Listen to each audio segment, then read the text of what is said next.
ஈரோடு மாவட்டம் சத்தியமங்கலம் அடுத்த புங்கம்பள்ளி கிராமத்தில் பைக் டேங்க் கவரில் வைத்து வீடு வீடாக மது விற்பனை செய்த நபரை பிடித்து பொதுமக்கள் போலீசில் ஒப்படைத்துள்ளனர். இது பற்றிய கூடுதல் தகவலை செய்தியாளர் கனகராஜ் வழங்கி கேட்கலாம். கனகராஜ் வணக்கம். தற்போது இந்த நபரின் விவரம் என்ன? இவர் மீது என்ன நடவடிக்கை மேற்கொள்ளப்பட்டிருக்கிறது? வணக்கம். சத்தியமங்கலம் அருகே உள்ள புங்கம்பள்ளி பகுதியில் வீடு வீடாக, அதாவது டாஸ்மாக் மதுபானங்களை வாங்கி வந்து கூடுதல் விலைக்கு வீடு வீடாக பதுக்கி வைத்து விற்பனை செய்யப்படுவதாக குற்றச்சாட்டு எழுந்து வந்தது. இந்த நிலையில் இன்று ஒரு நபர் தனது பைக்கில் டேங்க் கவரில் மது பாட்டில்களை வைத்து மது கேட்கும் நபர்களுக்கு வீடு வீடாக விற்பனை செய்து கொண்டிருந்தது குறித்து அப்பகுதி பொதுமக்கள் கண்டறிந்தனர்.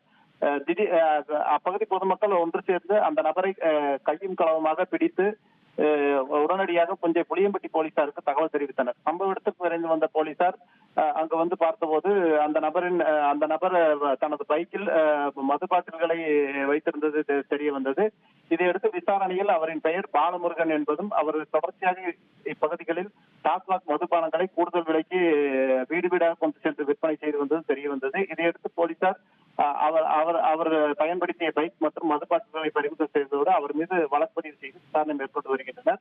பொதுமக்கள் பிடித்து போலீசாரிடம் மது விற்ற நபரை ஒப்படைத்த சம்பவம் பகுதியில் பரபரப்பை ஏற்படுத்தியுள்ளது. தகவல்களுக்கு நன்றி கனகராஜ். உங்கள் தந்தி ஒன் தொலைக்காட்சியில் அண்ணாமலை தினமும் மதியம் 12 மணிக்கு காண தவறாதீர்கள்.